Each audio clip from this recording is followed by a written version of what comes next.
है जैसे यहाँ पर जो है ना कि हिंदुत्व के नाम पे हुकूमत पे कब्जा किया, वहां पे इस्लाम के नाम पे कब्जा कर रहे हैं। क्या तालिबानी खुद शरीयत पे चलते हैं?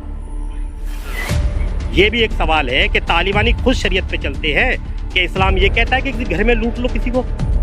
कहाँ लिखा है? बहुत गलत है। ये इस्लाम को बदनाम कर रहे हैं वो लोग, जैसे यहाँ पे हिंदुत्व को बदनाम कर रहे हैं वो वहाँ इस्लाम को बदनाम कर रहे हैं। भारत का अंदर हर मुसलमान, और ये हमारी जिम्मेदारी, हम बनाएंगे, हर मुसलमान अशफाकुल्ला खान होगा, APJ अब्दुल कलाम होगा। लेकिन तुम इनको मुसलमानों को अपना बच्चों की तरह माने, अपने भाइयों की तरह माने, दुश्मनों की तरह ट्रीट नहीं करें, दमन की पॉलिसी को बंद करें।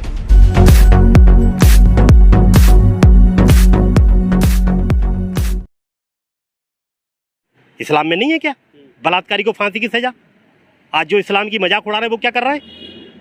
लखनऊ के अंदर एक विधायक ने बलात्कार किया था लड़की का, और जब वो रिपोर्ट लिखाना उसका बाप गया तो पटक पटक के थाने में मारा, उसका बाप मरा। फिर लड़की का साथ देने वकील खड़ा हुआ तो वकील को एक्सीडेंट में मारा गया, उसकी मौसी को मार दिया गया।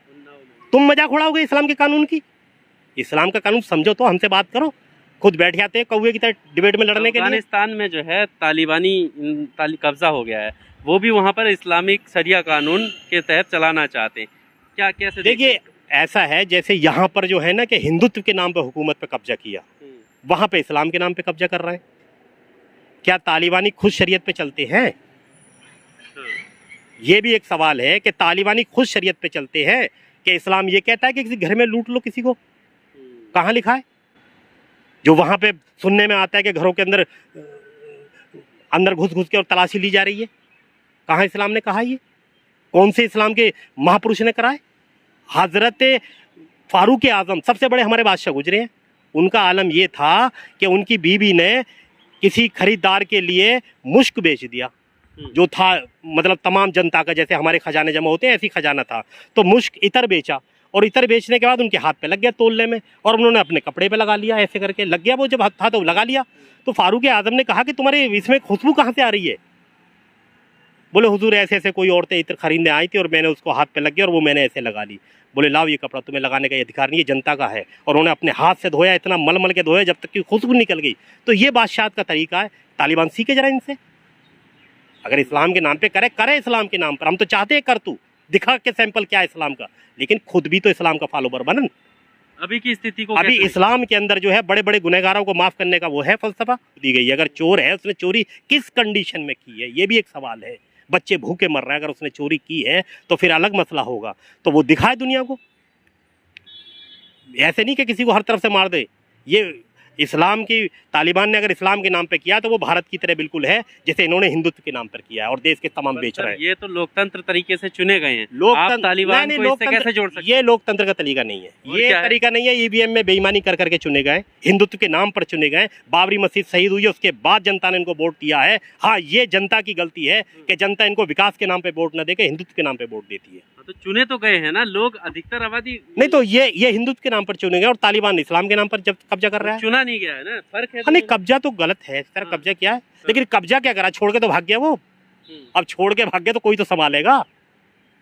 अब ये बताइए, करो ना मुकाबला। नहीं, छोड़ के तो कब्जा किया तभी भागा ना, ऐसे थोड़ी। नहीं, किसने कब्जा किया? अमेरिका पहले भागा फिर कब्जा करा उसने। भाई साहब आप देख तो लो।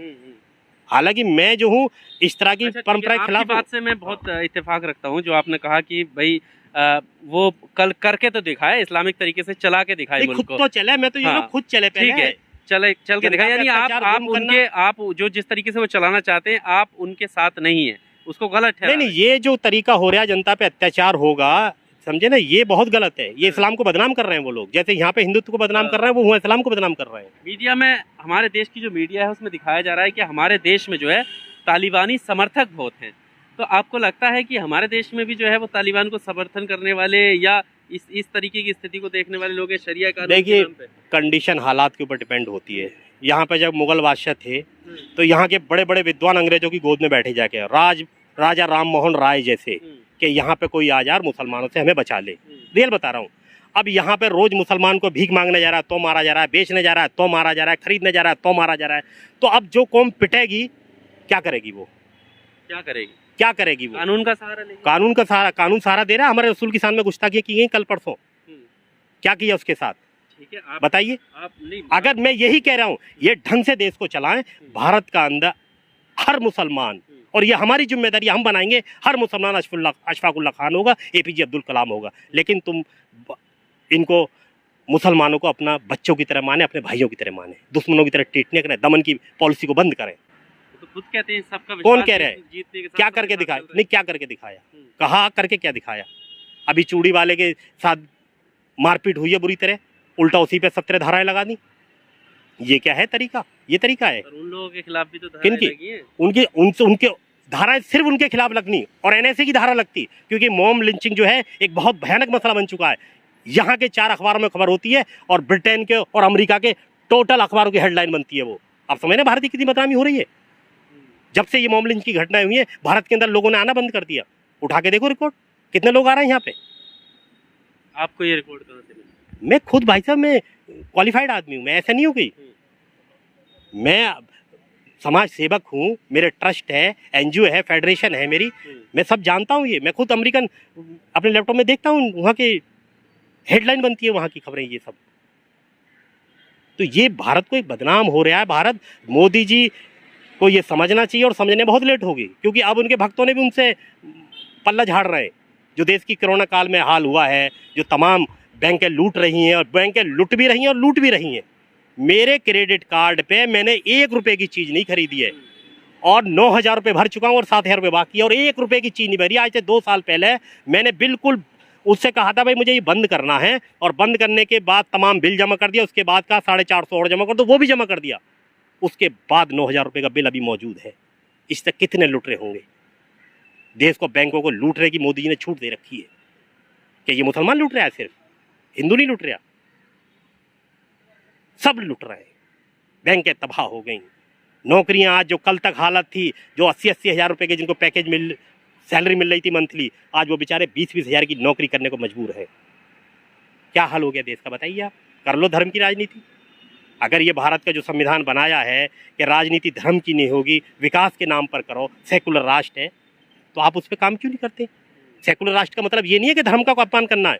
आप अपने धर्म का पालन करो, मैं अपने धर्म का पालन करूं, और जो राजनीति करनी है वो तमाम धर्मों के, एक राजा समझ लिए बाप है, उसके तमाम बच्चे हैं, उनको सबको लेके चलना है एक साथ।